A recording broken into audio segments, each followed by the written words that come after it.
whispers and rumors that don't get reported. Stories I write that are often distorted. Got my notebook and pen, and I'm ready to listen. Tell me the truth, I'll consider your position. I've seen killers with eyes so cold and dead, and others go to prison because of what someone said, rotting away for the rest of their lives, leaving a hole here on the outside. Things are sad here on Earth, and it's no wonder why, when you consider the sociopaths who remain in charge. It's me who sees the system for all its flaws, and I usually start with the probable cause. My right hand is reading the probable cause.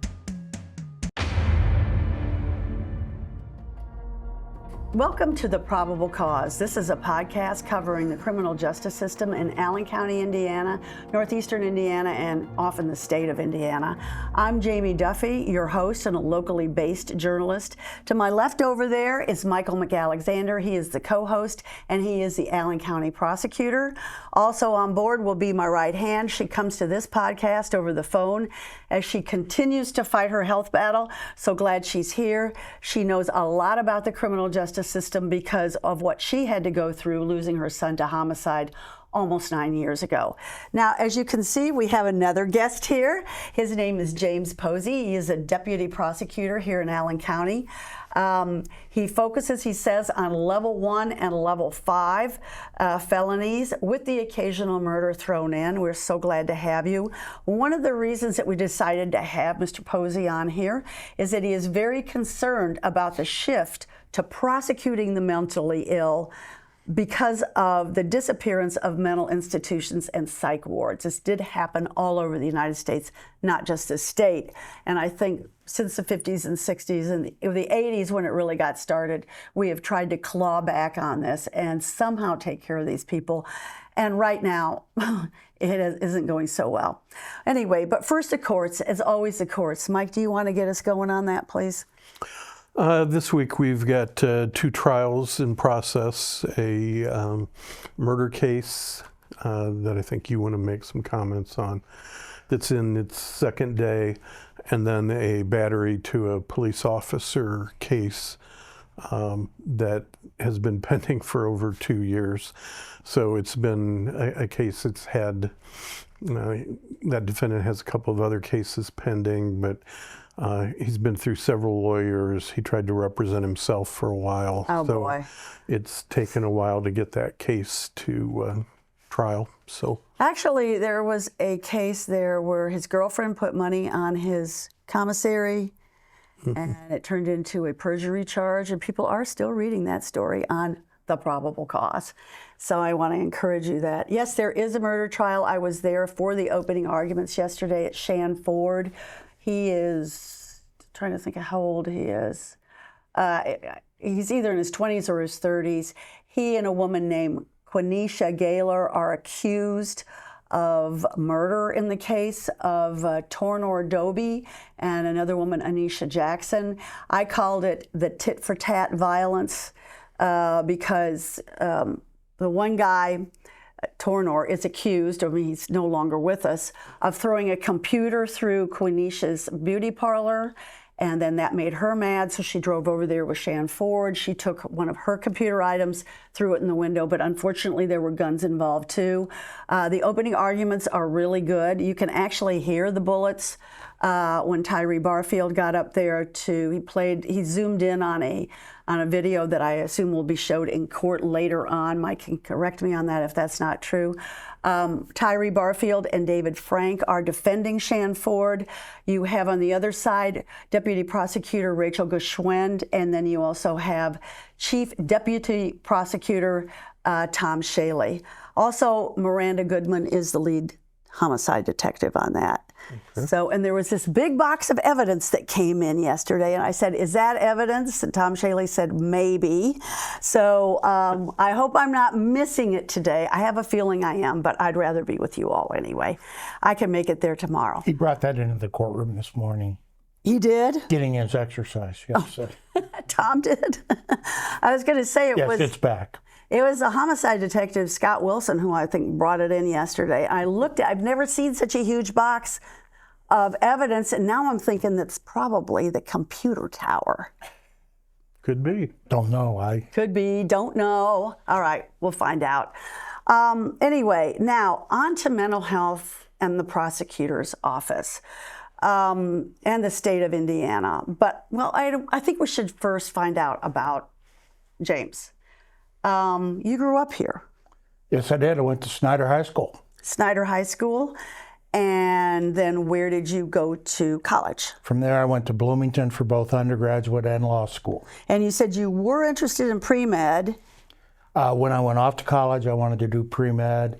Started to get the required non-major courses, the prerequisites, and got into political science and liked it. So I pursued that. Fortunately, I was smart enough to realize you're not going to make a living by being a political scientist. So like many of us, I went to law school.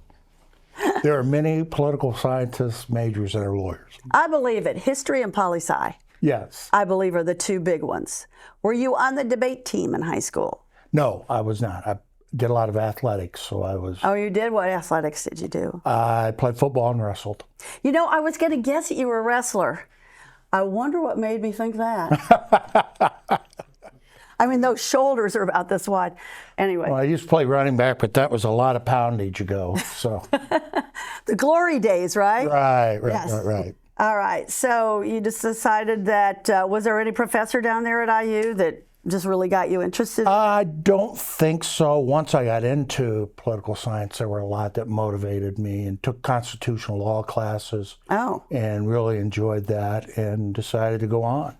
And you and I share a great interest in the Normandy beaches Oh my, yes. and the World War II history. Oh my, I love it. Yes. I know. We need She to was get kind you enough to over give me a couple of books. That's right. That's right. I've got another one, but I forgot it, so I'll get it to you. So after IU, did you go to work as a public defender or a prosecutor before you were with Beers Mallers? I went to work out of law school with the Monroe County Prosecutor's Office, where I'd interned while I was in law school. And then from there, I came back up here, and I was with Steve Sims for 3 years, was his chief counsel. Started out supervising Superior Court, then switched and took over Circuit Court, and Mike joined us. And Mike did Superior Court and tried mostly murders and death penalty cases back then. Oh, when you were here in the prosecutor's office? The first time, before I was in the prosecutor's office till 1985. I left in 86 and joined Beers Mallers. I became a partner there, and then I practiced there for a little over 32 years. So what did you handle over there in Beers Mallers? I did complex litigation and everything ranging from antitrust law, did a lot of employment defense work, advising employers on how to handle all the various discrimination lawsuits they were facing. I did personal injury both as defense counsel and plaintiff's counsel, and did commercial litigation. Wow, so you're well-rounded, and then you come over here to the prosecutors, and you're Came back to my first love. prosecuting those armed robbers. And everything else around. Okay.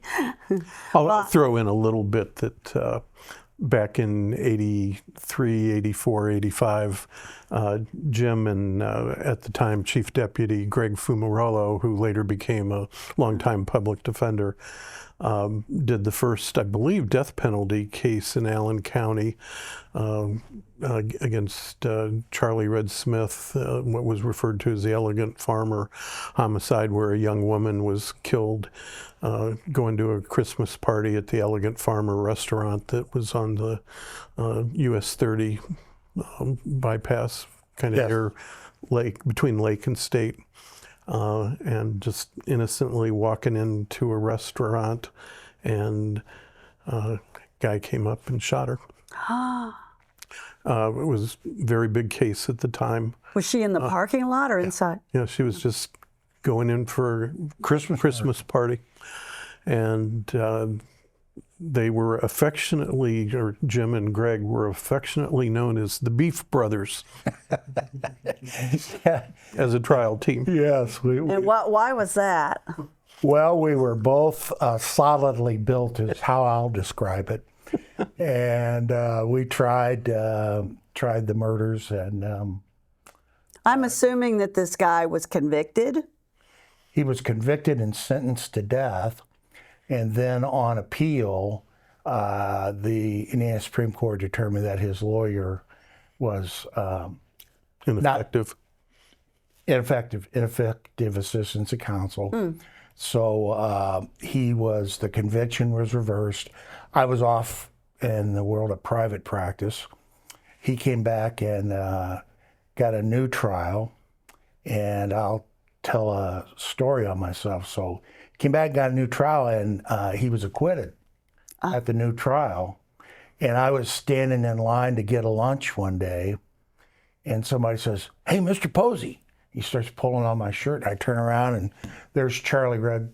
There was the defendant who was convicted, and that I suppose makes there your was day. no surveillance video at that time. At that time, they didn't have any cameras anywhere, and it was all based on co-defendant testimony. Oh, there was a co-defendant? Yes, there were two co-defendants, both that had very long and colorful pasts, and that's all we had. And they told on him. Yes, they did. I mean, what did they say the motive was? Was he just like crazy? Well, they wanted money, and he had indicated that he was going to rob this woman and going to go out and rob a bunch of other ones. So it was money. There were some credibility issues with the one co-defendant, if I remember right, ultimately decided not to testify, kind of at the last minute. Bridie Johnson. And the one who did testify had a pretty significant criminal record, including robbing. In those days, the federal courthouse, as well as our courthouse, had snack shops. And it was run by people that were blind. Oh. And this witness robbed the blind operator of the one in the federal courthouse. So he had a federal conviction for that.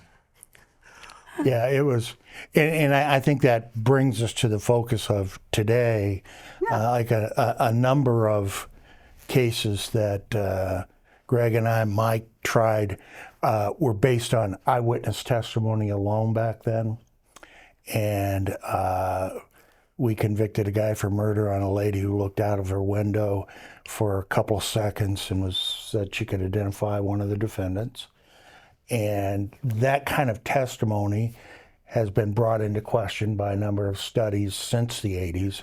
And today we are very fortunate to have basically everybody on video wherever they go. Right. And it helps a great deal, because back then you didn't. You had maybe fingerprints and an eyewitness, and that was it. Yeah. And maybe a confession, but... Yeah, you might have a confession. So it gets back to the fact that in your long career as an attorney, you have seen a lot of people troop through the offices, and they're, it's kind of obvious, I guess I should say, that they have something mental going on. I think I came back here, I think going on 6 years ago. During that period of time, the increase in the number of people that come into the courtroom that are charged with serious offenses, who, in my opinion, obviously have some sort of mental disease or defect, has increased dramatically. It's quite concerning. Under the law, there's no excuse that they can have based on that mental illness, unless, in fact, it's so severe they don't know the difference between right and wrong, and then they can assert the insanity defense. But under Indiana law, if you're mentally ill, even if a jury finds you guilty but mentally ill, you're still sentenced like everybody else. You're sent off to the Department of Corrections, and then they have the responsibility to get you to an in-house prison facility to try and deal with your mental illness. And we know there's only a couple of those. There's Logansport, according to my list, and the Richmond State Hospital. So we'll get into the beds. I mean, according to the National Institute of Mental Health, approximately 44% of incarcerated individuals in the U.S. have a mental illness. This is significantly higher than the general population, which is 18%. Some of the additional statistics are that state prisons, you're talking about 37%, federal prisons, 38%, and local jails here, 44%. I think all this is like conservative estimates. That's how I feel. So if you take the 26,000 people approximately that are in Indiana prisons right now, because the population has jumped like 4,000 in the last 3 years, that means 9,600 people are in the prisons who are mentally ill. That means they're in with other people who aren't mentally ill, and they pose a great danger, or they could be severely picked on, either way. It's just, when I think of Indiana prisons, I'm sure, they're not worse than any of the other ones, honestly. It just seems like a form of hell to me, I think anyone in an Indiana prison is facing a challenge to exist every day. I'm not saying it rises to any type of Eighth Amendment argument, but what I am saying is you're on your own and good luck. Yeah. And people with mental illness have a hard time navigating that kind of lifestyle. Right, exactly. So local jails, 44%. Yesterday there were 810 people at the Allen County Jail. That would include the people who were at lockup, but I mean, they're still part of the population, so I counted them. So 44% of that is 350 people. And those are just people that are considered mentally ill, and serious mental illness is about 20%. Suicidal ideation is 45%, and anxiety disorders, as I was telling these guys before we started recording, I know people in my family that have anxiety. Anxiety is it just seems like it's throughout everybody. People talk about it now. There's a rap artist named, help me out here. She literally wrote a song called Anxiety. I used to hear it on the radio all the time until I stopped listening to the radio for a while. I wish I could remember. Check it out, Brock, will you? And then I'll come back and tell everybody.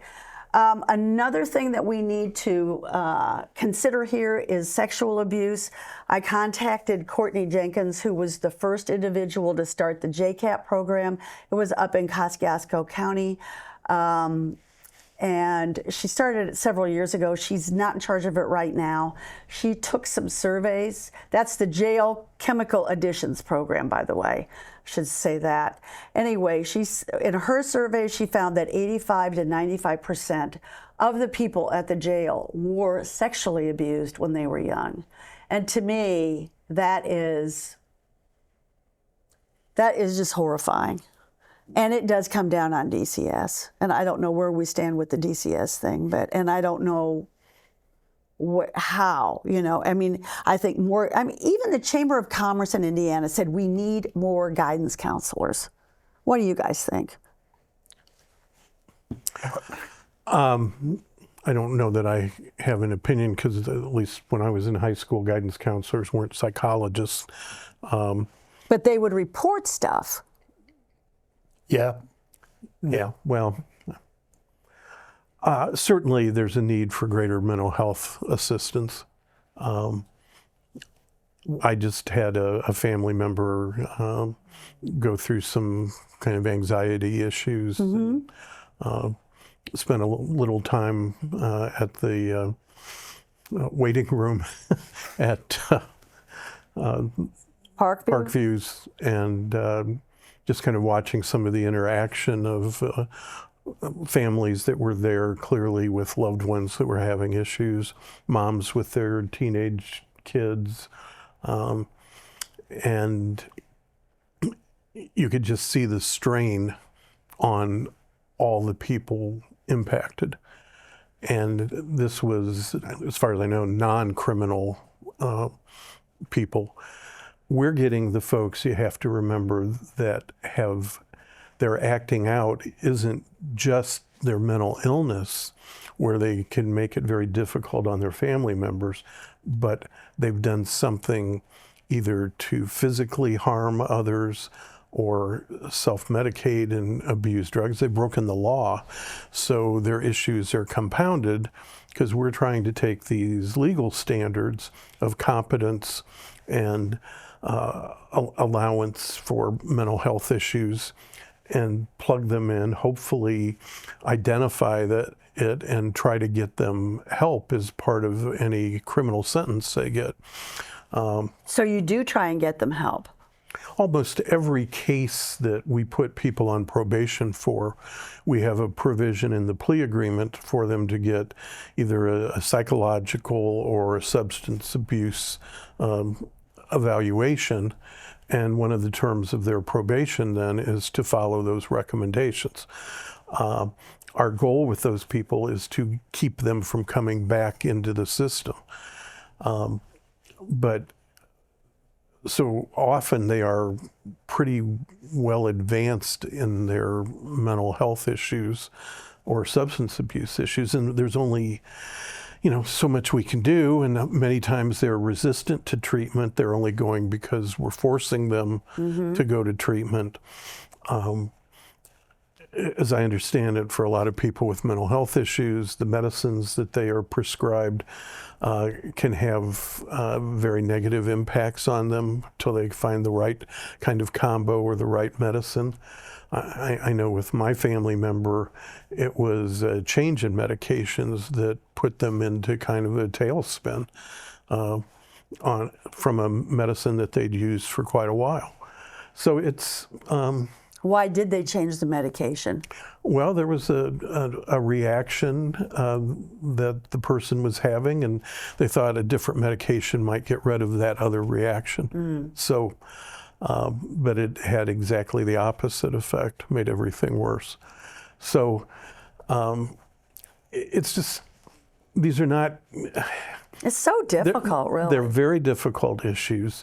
As Jim said about his background, he went pre-med, but those of us who were poli-sci majors and history majors probably took some psychology classes, and we have, I think most lawyers have a passing interest in human psychology and how people behave and why they do it, but we're not professionally trained to make those kind of decisions. We don't have the medical background for all of this. But so many of these people are put on our doorstep to handle, and we're trying to do our best to balance that protecting the public with getting this individual the kind of treatment that will keep them from coming back into contact with the criminal justice system. Right, so the problem is they're told, all right, you can't use this, you can't use, I don't know, just throw it out there, heroin. And then they get caught doing that, and they get revoked, and they're right back with you. And then they've got these fines, and they're kind of incapable of handling a lot of stuff. They lack a support system, as far as I can tell. And so here you are stuck with these people. Well, and also realize that with some of the mental health issues, we may be catching them at their worst when they come into the criminal justice system. But their family members may have been dealing with them for years in a roller coaster type of ride, and they may have burnt their bridges with their family. A lot of the substance abuse people, the families are just up to here with them. Can't take it anymore, when we used to do the adult protective services, we would frequently get calls either from the emergency rooms or police that families would have a mid-20-something child going through an acute mental health issue, and they'd take them to the emergency room, and the ER would examine them and determine there really wasn't a medical reason to detain them. They didn't meet the criteria for mental health, and they hadn't committed a crime. So there was really no, used to call it admit them, commit them, or arrest them were the three choices. And admit them, commit them, or arrest them, only you're not allowed to commit them. Right. If they don't qualify and they aren't medically in need, it can be a real difficulty and a tremendous strain on the family. I don't know. I don't even know what you do with that, because like you said, you're not, well, you have to depend on probation, I guess. And to some extent parole. There probably aren't as many on parole. I don't know. Well, one of the things that also, I mean, sometimes we have to kind of go between the folks that have mental illness. There were also folks that had developmental disabilities or acute mental illness that we used to keep in the State Developmental Center. And there were probably some people, if you go back into the history of institutional commitments that maybe shouldn't have been there. What's the movie, Jack Nicholson, One Flew Over the Cuckoo's Nest, Yes. where there probably were abuses, but it was at least a fairly safe environment for the patient and did serve to protect the public. You know, could they do better? It's kind of like the argument about orphanages for kids. They may not have been as nurturing as a home life or family life would be, but they may be better than the way some people treat their children. Oh, yeah. Well, and some foster parents, too. I hate to say that, but you know, when you were talking about state facilities, maybe we should go through this, because I've got 2 or 3 issues that we need to talk about here. It's like, why don't we have psych wards anymore? It started in 1981 with something called deinstitutionalization, which is an awfully long word. And it said the hope that community-based care and new medications that they were developing at the time would be way more effective than sticking somebody in one of these institutions. Public had a negative perception of the large state hospitals, fueled by reports of poor conditions and abuse and the belief that the community care would be cheaper. The only thing is the federal government stopped funding the community. You know, these community things. Now, I suppose there's some that ekes out. You know, Indiana is the 3rd most reliant on the federal government, I found out a couple weeks ago, and I'm still in shock over that. We're right behind Mississippi and Alabama. But there was something else, shift to community-based, and there was one of the civil rights and social movements. The civil rights movement and other advocacy efforts supported the idea of community-based care. And then federal funding changes. So that's what those are the many reasons that all these places close down, and we don't really have anything that replaces them. Indiana has tried now. In 2023, they plunked a bunch of money in, $50 million. 2023, the Senate Enrolled Act. This is not the U.S. Senate, but the state Senate here in Indiana. They wanted to fortify the 988 crisis response center. If you think you're going to commit suicide and you're reaching out, you dial 988, and you can still dial that. The only thing is they need funding.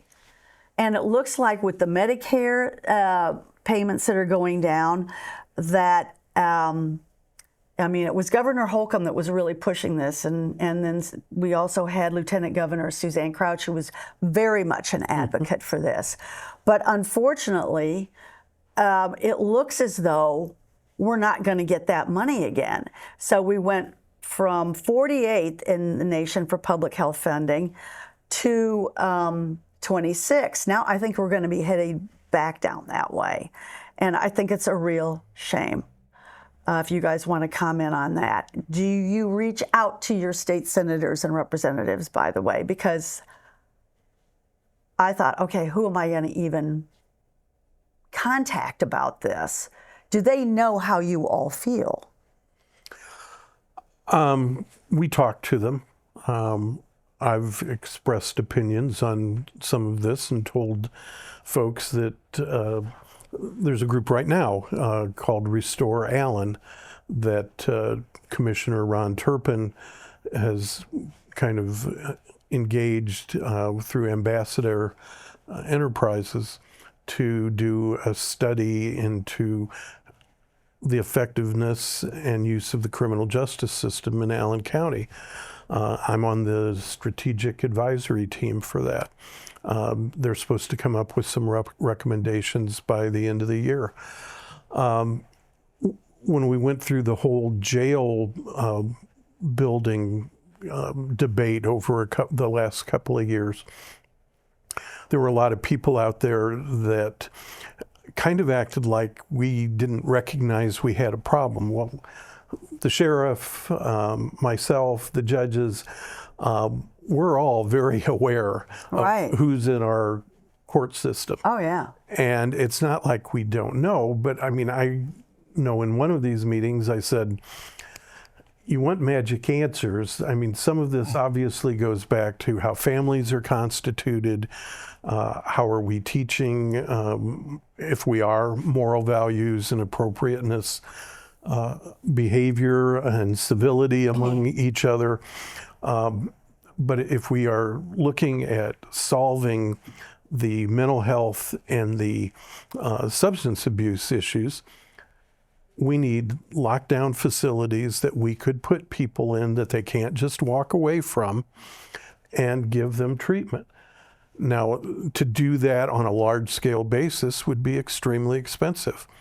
And, you know, at this stage, we haven't, the voters, if you will, haven't voted people in that want to devote major money to those kind of programs. And yet we talk about mental health all the time. We do. Every time there's a major crime, it's like, oh, mental health, mental health, mental health. And to some of the decision makers, it's clear that they don't consider that to be as important as other things. And I mean, if you look at where we put our money, we do put a lot of money into family and social services at the state level, into the Department of Child Services, into the DOC, the Department of Corrections. So we are putting a lot of money in there. Is it enough money to fix people? That's another story. And that's where you get into the human side of it. I think most of the treat professionals will say somebody has to be ready and want to be treated and want to fix themselves, whether that's to quit smoking or quit drinking or, you know, other types of treatment. You need to be ready to do it. If you're not ready to do it, you're probably going to relapse. So it's There's some as a places- system, we're always looking at this.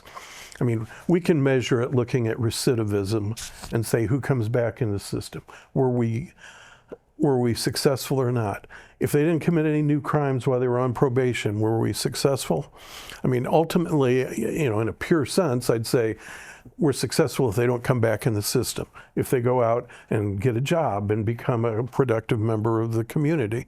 That would definitely be a success. Mm-hmm.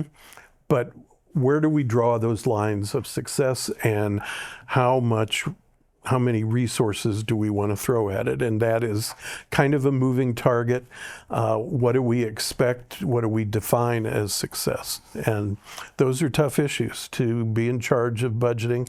This could be a real black hole that we just keep throwing money into with marginal results. We probably need to study the states that actually have done better than we have.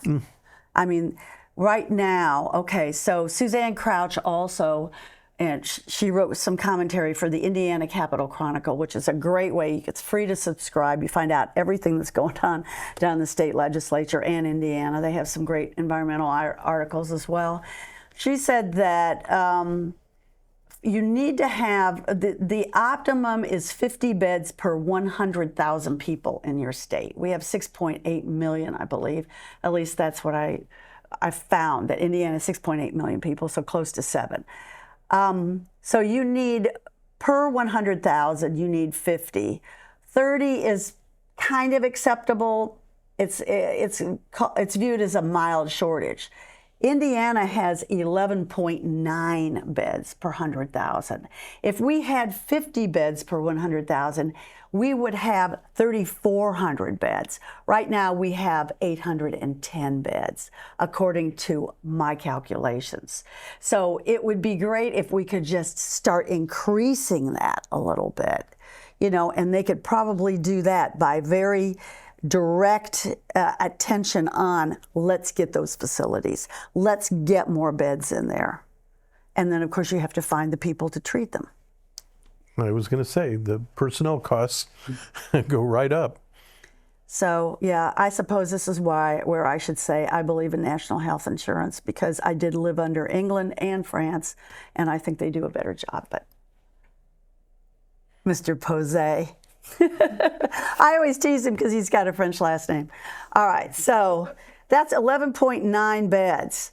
All right, and she also, and this was a couple of years ago, or maybe last year when she wrote this, she did run for governor, and she did not prevail in the primary.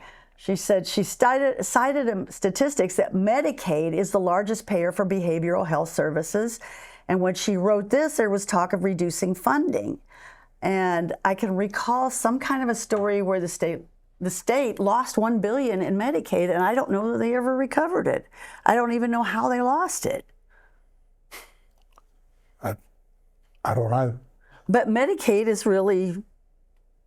It is essential to have those dollars available to treat. One sort of unique, I guess, take on this, and it's mine only. I'm not No, we're here for to the hear office, but I think you have to divide this problem into substance abuse incidents and real mental illness.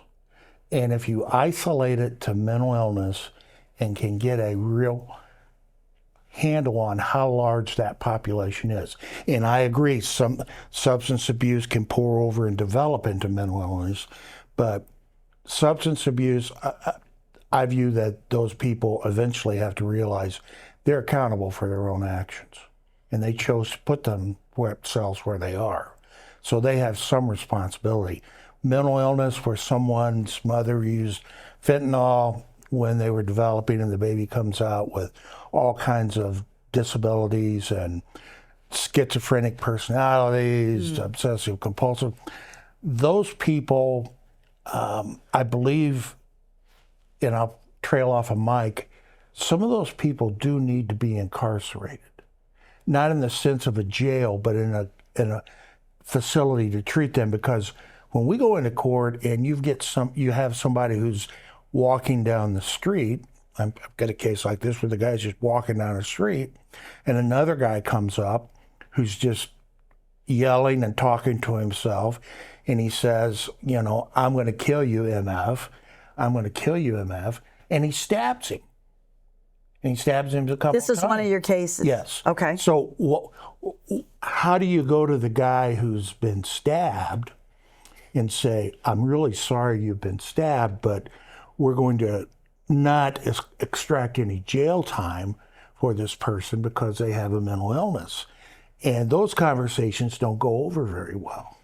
Yeah. Most people get very upset when they hear that. So the question becomes, can you take someone like that did this, not put them in a prison, but spend the money? I think prison, the way I looked at it, you're spending $30,000 a day or $30,000 a year to keep somebody in prison. Is that the figure that you got? Yeah, I got Okay. $30,000 a year to keep people in prison. Okay, that's a general. I don't know if that includes all the special treatment that people may get that have mental illnesses, but let's use that as a base figure. Okay. $30,000 a year to keep somebody in prison. If you took that money and diverted it into a facility Yeah. where you took the people that really are dangerous and need long-term systematic care and provided that in a setting, it kept them isolated and separate away from others that they could harm, you might find a track record where you can help at least stabilize some of these people. Some people, unfortunately, are just so mentally ill. I believe they can't deal for themselves in society. But you might be able to create a better chance of rehabilitating some of these people. And that would decrease crime. That would decrease people being subjected to crime, because don't forget, in prison they can commit crimes against each other. Oh.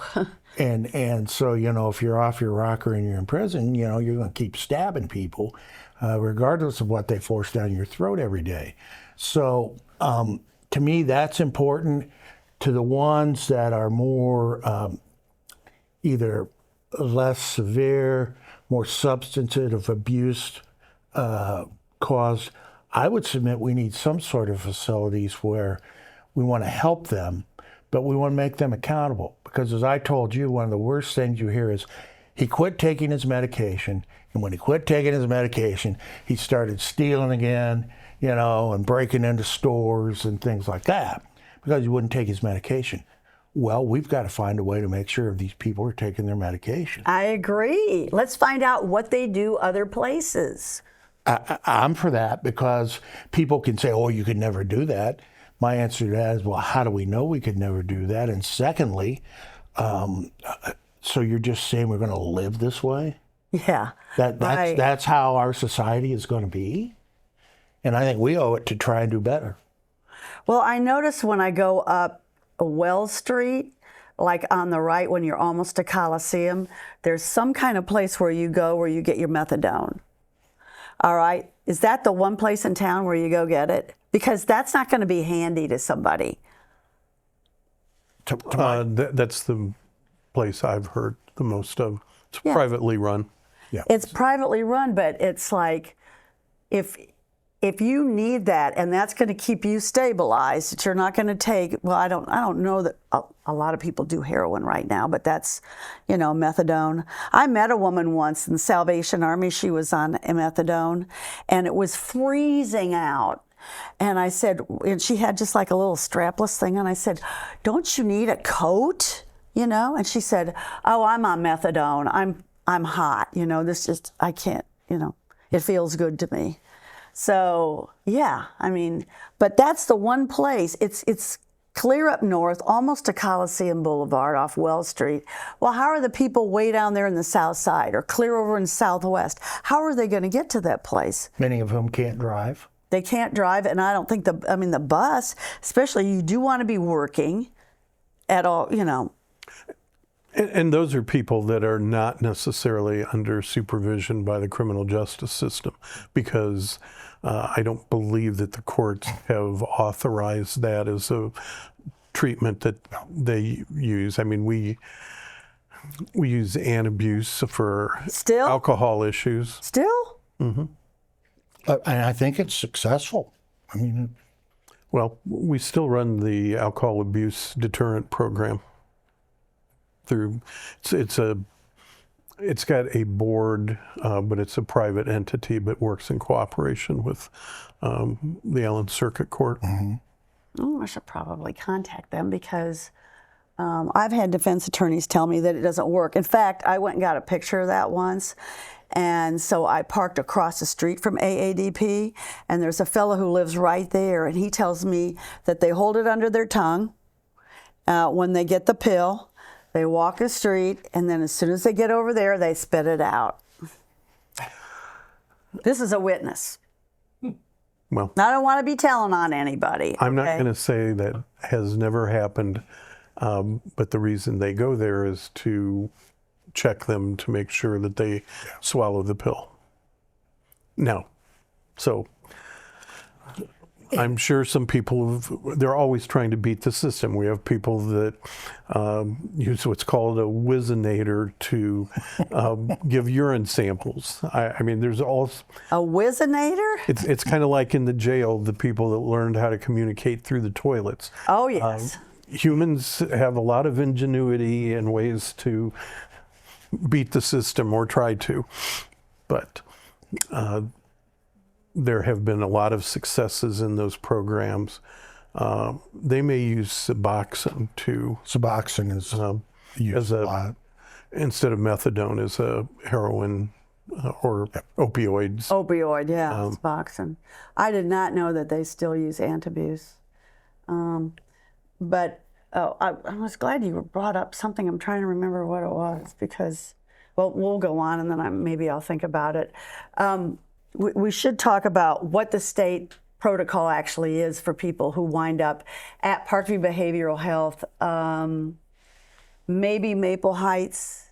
Do they send people to that one too? I don't think the courts have used that. And now they may allow somebody who's got private insurance to seek treatment, but the courts are not directly working with them, I don't believe. So is there any other choice besides Parkview Behavioral Health right now? I believe that's who the county is contracted with for services because they're involved in the Community Corrections Board. They have a representative on that. Right. And and I believe the county has some kind of a contract through the commissioners. What about the Bowen Health Center? Those aren't for overnight stays? I'm not sure what their facilities. I don't Maybe remember in Plymouth, placing, but I don't think anywhere in Allen County do they. yeah, I think, again, some people, they have been involved with the court system, but I don't know, again, if that's a choice by the individual or an agreement with the court or probation to take those on. Yeah, there is one, it says here, but it's a 574 area code. Where is that? Is that up with South Bend? Yeah. Okay, that's what I thought. So anyway, we should talk about what the state does, you know, what the protocol is right now, what Judge Andrew Williams takes, and then prosecutor's office is involved. First of all, we have to talk about what causes mental illness. I think that's super important. I've got four things here: childhood abuse, trauma, or neglect. I think that's a huge one right there. Just from all the stories I've ever written and talked to people, still talk to people. Social isolation or loneliness. That's something I don't see as much, but maybe you all see. I think that is in the civilian population, probably with the elderly population, they see more of that, the isolation and the loneliness coming in. I think we're seeing a lot more general anxiety among all people, but I think they are in that process now of doing studies that the social media can contribute to some of that, because you can say a lot of things on social media without consequences, whereas you might get your nose punched if you said it to people face to face. But it also creates a sense of isolation, I guess, that you don't have that same level of human contact. You don't have to interact with people in a positive fashion. Yeah, So definitely. So I think all of these things kind of contribute to this enhanced mental illness. I think there's also, there's a lot of talk about the stigma and avoid the stigma of mental illness, but I think there's much more acceptance of that now than there was 10 years ago or 20 years ago. But you have things like, I think, Robert Ursay, the late owner of the Colts, really pushed some mental health issues and stopped the stigma. And it's great when somebody like that, with the financial backing and the exposure, will come out and say that. I know Judge Andrew Williams told me that when they're going to have the mental health summit, I believe it's next year, they actually have booked the son of Robin Williams. Oh, my. Yeah. So, and we know, here he was so successful, and it just seemed like he would not be the one to take his life, but he did. Another one is experiencing discrimination and stigma, including racism. And I do think racism is a big one. I know a lot of people in the Black community here, but I immediately thought of Nina Simone as I was telling these guys. She was a famous musician and singer. She's not around anymore, but I know at one point in time she toured the world, but she just checked herself into a psych hospital. She couldn't take it. Social disadvantage, poverty, or debt. Debt's a big one. I know people that have.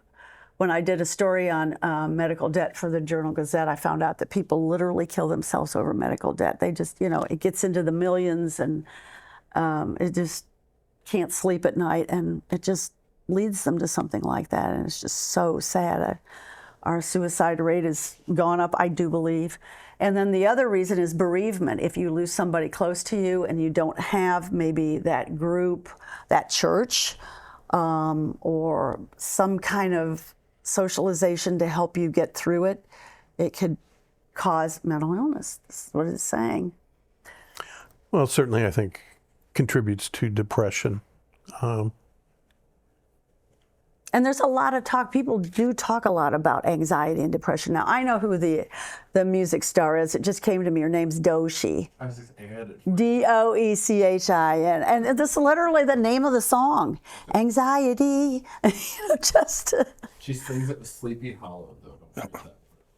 She sings it with Sleepy Hollow? That's his. Oh, okay.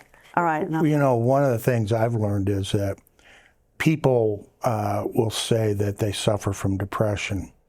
And many people react to that by saying, well, yeah, who isn't depressed? And you know, we all may suffer depression from occasions over various occurrences in our lives, but I found there's something called severe treatment resistant depression, where it's more than just taking a couple of Zolofts and going off and having your smooth out your system. And I think we have to recognize that. And one of the things is that I think is still a stigma, because when someone says, I'm depressed, I think you have to unpack that. I mean, why are you depressed? Well, I'm depressed because I'm not getting what I want. Well, welcome to life. But I'm depressed because I've had these tragedies in my life. Right. My wife just died. I'm old. They told me I got Alzheimer's. That's different than just you're upset because you don't get what you want. And I think we have to be very careful when we talk to people about the type of depression they have. Well, they used to call it clinical depression. Yep, clinical depression. So, yeah, and I do think that, I mean, maybe they should help us recognize the signs, because sometimes I'll be with somebody. As I've gotten older, I've tried to say, in other words, instead of just reacting to somebody's behavior, I'll say, I wonder what's going on in their lives. Yeah. You know, you get to the point where you wonder that. Maybe, well, that's a very strange reaction. I mean, they're not just mean people, right? Or they're not this or that. I mean, some people are mean people, but, you know. Yeah. Well, I would also think being in jail would contribute to depression. A lot. I mean, it's more than not getting what you want. It's you've done some kind of an antisocial act that perhaps you feel guilty for, and then toss in the living conditions. You know, jail is not a hotel. Prison, I think, is even worse. You probably have more privacy in prison than you do in the jail. Oh my gosh. I would agree with that. Prison's probably rougher overall, but I agree you have more privacy in prison than you do down here. I've heard the tales of Westville. So, I mean. But, you know, doesn't that raise the issue of why are our prisons the way they are? Yeah, why are they that way? I mean, what efforts are people taking to control gang violence and attacks? I know they have the PREA, the Rape Awareness Act, but I'm not sure how all that works. So I'm saying if you are borderline and you go in and you get subjected to that kind of stuff, you are probably going to have mental issues when you come out, and therefore be a larger danger to society. I'm for prisons. I think certain people clearly need to be there, but it seems like the environment that exists in there could be better regulated. I mean, some people don't want to have any kind of what I would call rehabilitation measures. Like, why not let the prisoners have cats? It teaches them responsibility. And where they've allowed them to have pets, it has taught them responsibility and accountability. But then there's some people on the other side that just say they shouldn't be allowed anything. You know, they landed in there and they just have to deal with it. And so when you walk it through general population and you get jumped by two guys, that's what you deserve. See, I don't think that way. If my son were in there in prison, I wouldn't be able to sleep at night worrying about it. Seriously. Well, I mean, trauma-induced mental illness is also there. I mean, victims of child, as you mentioned, child molest, rape. So many of them.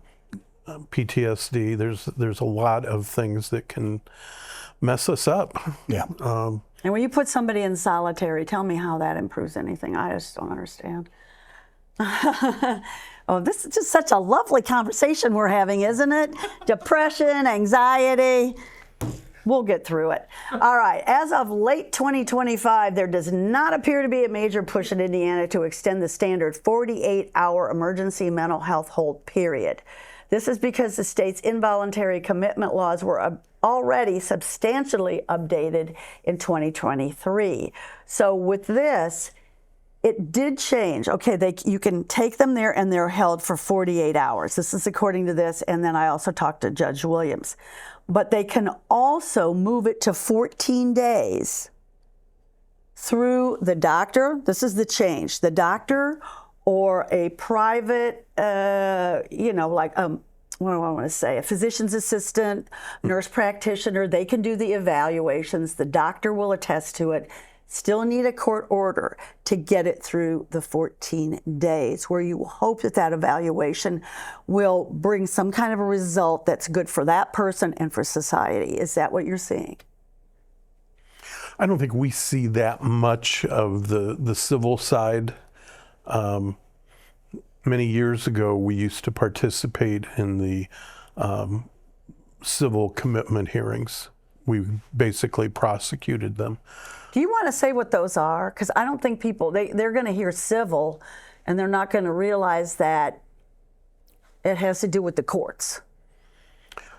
Well, you can go in, generally it's if you're a danger to yourself or others, and a judge has to, you need a petition, usually by a family member, and subscribed to by a medical doctor. And then a judge will review it and make that determination. And that's frequently, at least where we would send our people to Richmond State Hospital. Yes. How long they stayed there varied. And on the shorter stays, some of that with a local hospital may depend on whether you have insurance or not. So that's a huge problem. Let's just face it. It's the insurance thing. So you've got some issues. Judge Williams asked me a couple of years ago about us doing those cases again, and I talked to IPAC, our state attorney, Prosecutors Association, and they just said it's not really authorized by law. You don't have the same immunity for doing that kind of work that you do in criminal, and we generally don't carry malpractice insurance.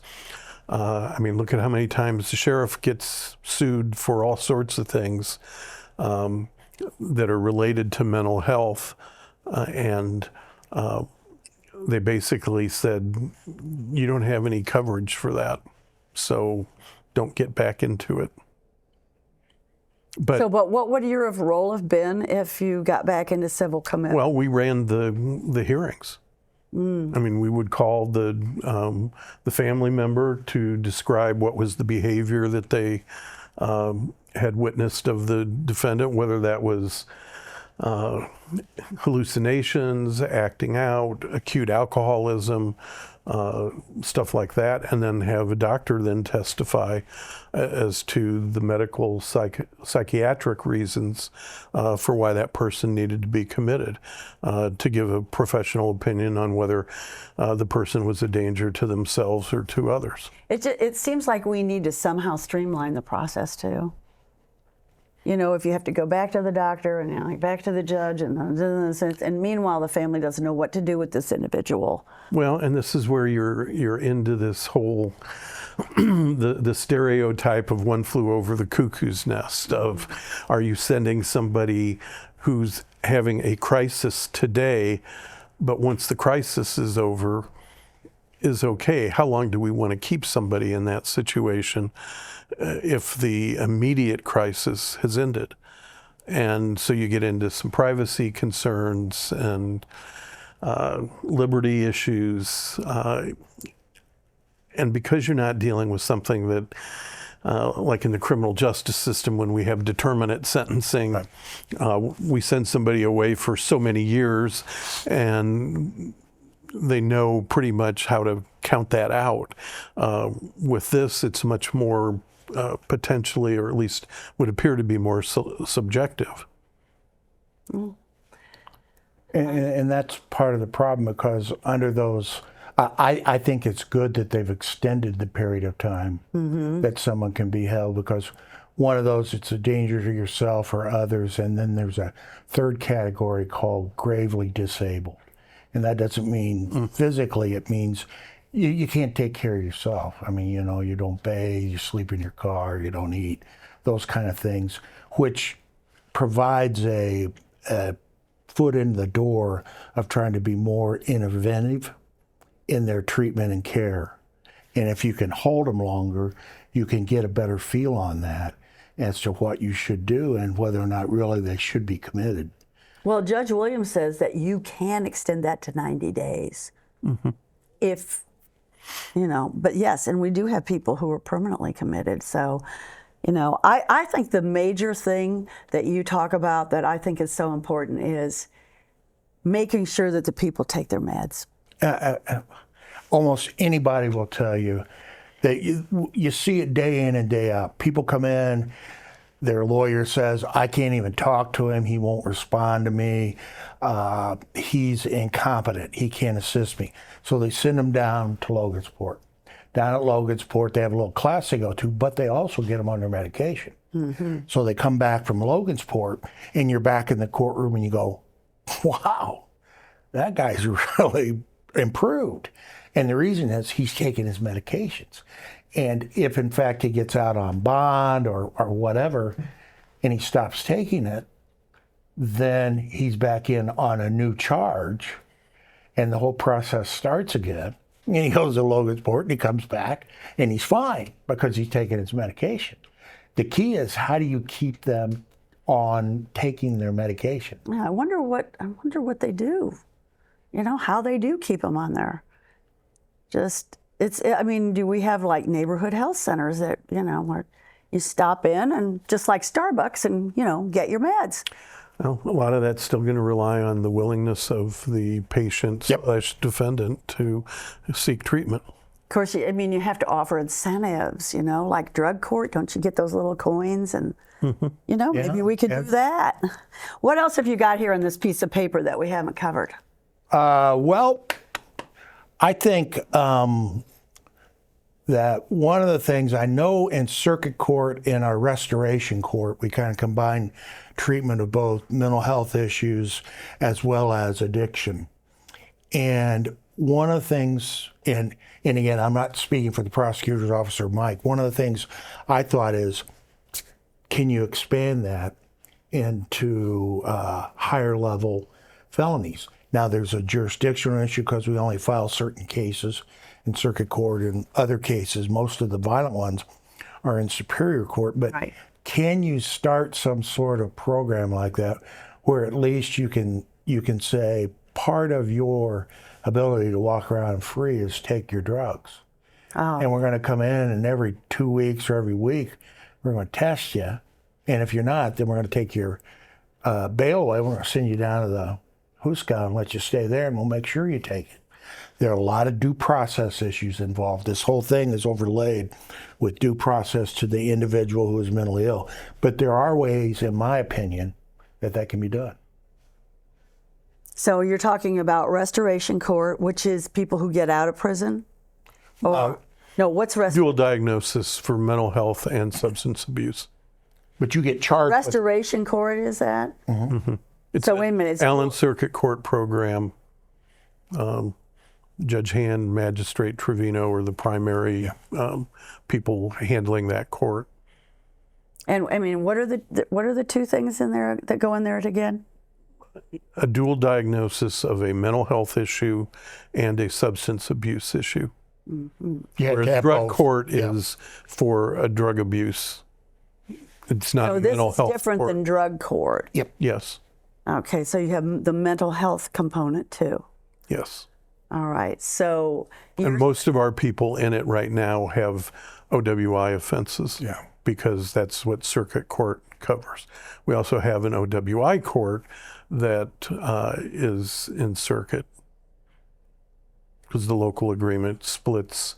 Circuit court handles, of criminal cases, handles OWIs, habitual traffic violators, and non-supportive children cases.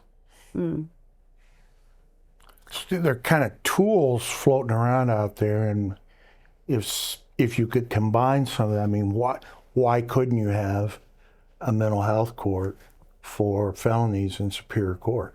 Yeah. I don't get to make those decisions. That judges, prosecutors, a lot of people. Have you ever brought this up before? I have not. Well, I think he should be going on that Restore Allen. Well,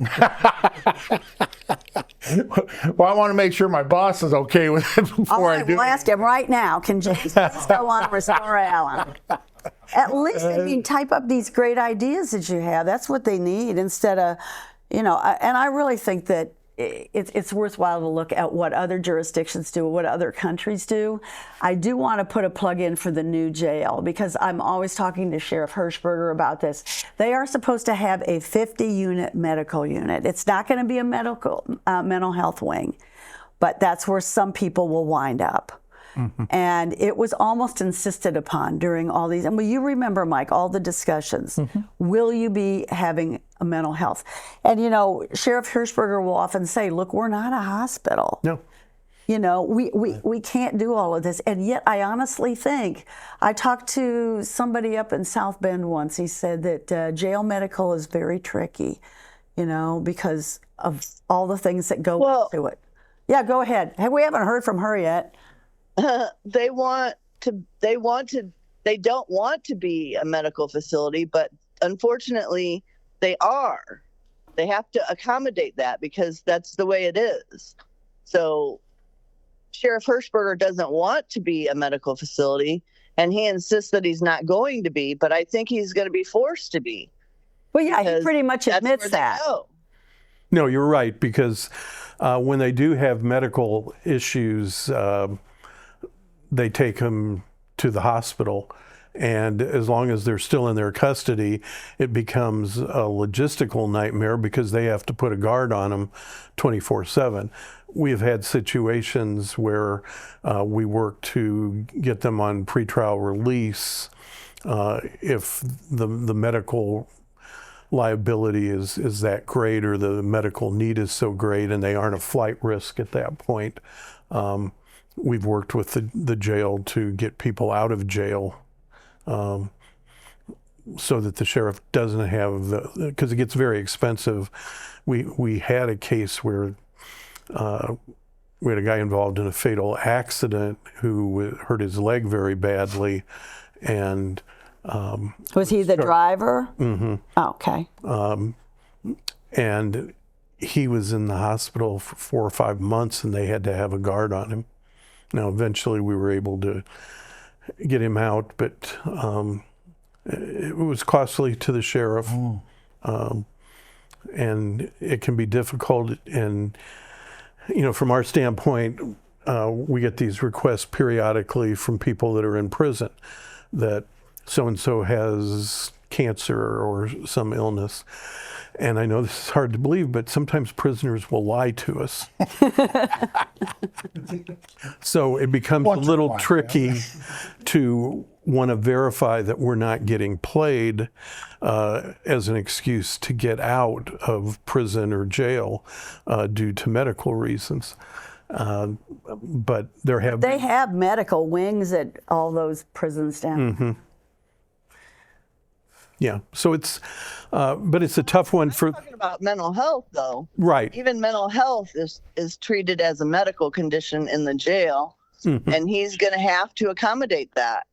He's going to have to figure out how to accommodate that. Well, they're going to have 50 beds. I've asked him over and over again how they're going to do it. I mean, I think it's going to be a lot better than they have right now. Well, I think it's going to do a couple of things. One, it will isolate folks as opposed to in solitary or trying to get them into one of the pods. It'll give them the ability to control them more easily. So I think in that regard, it will help on the mental health issues. Yeah, you just wonder when the 50-bed medical wing, if it's going to be that big, I'm not 100% sure. Who's likely going to be in there? Well, I don't think he's got a shortage of folks that have some level of mental health issue. Oh, yeah. Well, we're talking about 44%, and we know that's pretty much a conservative estimate. Yeah, I've heard other figures that believe it's more. Oh, yeah, way higher. 70%. What I found was about 70% of the 70%. incarcerated people have some sort of mental health issue. Yeah, this one I read at National Institute of Mental Health. I thought, all right, they're pretty good. But then when you do a deep dive into that, it can go a lot higher, a lot higher. And it's also what grade the mental illness is. It's so hard. It's not like a broken arm, you know. It's just, or a broken wing. Remember that great song by Tupac Shakur, "Broken Wings"? Yeah. Prosecutor. I know. I'm sure you listen to Tupac all the time, right, James? What kind of music? It's on my playlist. What's on your playlist? Let's hear. I like Christian rock. I like oldies from the 60s and the 70s. Mm-hmm. I like classical guitar players. Okay. Eric Clapton, Stevie Ray Vaughan, let's see, Steve Winwood, those kind of people. So what's a song that really gets you through when you're, having a bad day? Or does it shift? It shifts. Like, if you're feeling down and the Eagles' "Take It Easy" comes on, it's not hard to relax. That's right, the Eagles. That was a good one, Hotel California. Hotel California. I like that one. What about you, Mike? What do you listen to? Mozart. I do like classical. Me too. As kind of background music, or I love it. taking a Sunday afternoon nap. Put that on. But I think similar 60s and 70s rock, the best band in the world, the Beatles. They were great. I do want to say that I'm sure both of you are really looking forward to the halftime show, Super Bowl this year. Bad Bunny. I'm probably going to do some work. But my son loves Bad Bunny, and one of the songs that he does it's called "Take More Photos." It's like, this is your family, and take more photos. So I've been listening more to Bad Bunny. I watched him. I got to get my hat. I watched him. I thought his acting on Saturday Night Live a few weeks ago was actually pretty good. Oh, okay. I don't know much about his music, but he held his own. Oh, good. Which sometimes they get celebrities that aren't very good actors. Well, they should get the three of us on here. Yeah. County. We could do a show. We could do a show, and we could act some of those trials. I can't get enough of sitting in court and watching everybody, and I have watched you too. I remember one of the great lines you had, James. You're out there prosecuting somebody, and you all in your case used a snitch. Yes. Okay. I don't remember what the case was, but you used a snitch. And so you were in front of the jury and you were explaining why you used him, right? And you said, well, I'm not going to recommend him for the Sagamore or the Wabash. And I looked at the jury really fast, and I said, people have a sense of humor, Yeah, you got to And I just thought, I was giggling inside, and I did use that in my story. And I'm sure I could find it somewhere. In fact, I think I did find it. I'm not too long. Yeah, anyway. Well, we used to say you don't find swans in the sewers, but that's a little too touchy today, so I just use things like that. Swans in the sewer. But you could use that. You could probably get away with it in the court. You could, but by implication, you're saying that guy. Others around them. Right. A lot of part of the sewage.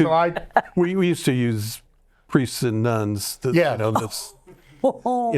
crime wasn't committed in front of a bunch of nuns, so we have to use the witnesses that are available. Yes. Well, I think you could get away with that line too. No, that one I think is still good. Yeah, that one's still good, right? But that one about I really wouldn't recommend him for the Sagamore or the Wabash. I thought That is hilarious. That's going in my story because I'm always looking for good lines.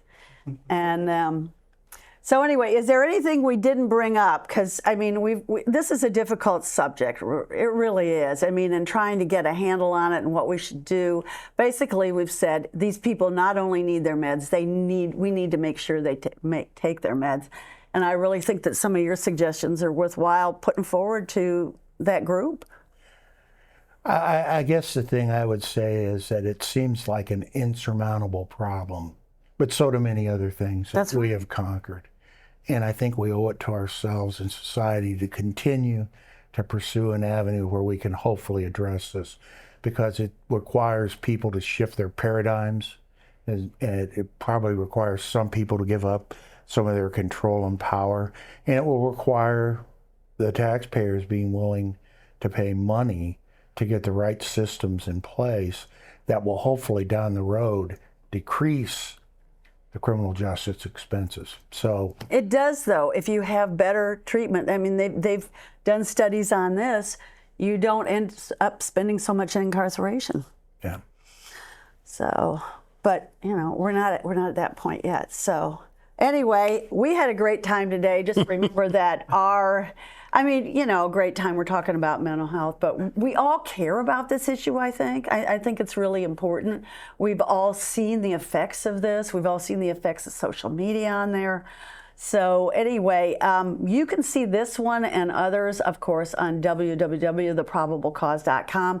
I also have a dedicated Facebook page, The Probable Cause, where you can see the podcasts and you can read the articles that I write. I put one up there on my friend Dirk Rowley that Mike here was in his package the other day about what was it called? Justice appointed? Justice by appointment, I believe. Justice by appointment. It was an interesting topic. Can you get your own discovery?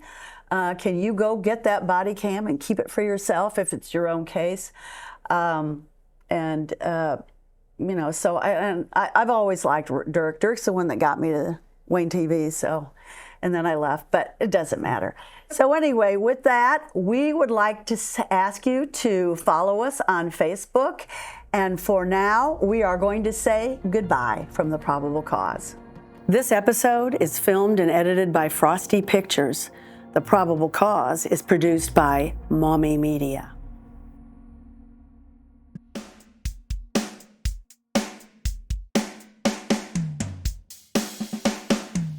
Worried when I crossed the Michigan line, a cop from Steuben County waiting on I-69. A headlamp went out while he pulled me over. Charged me with possession after I rolled down the window.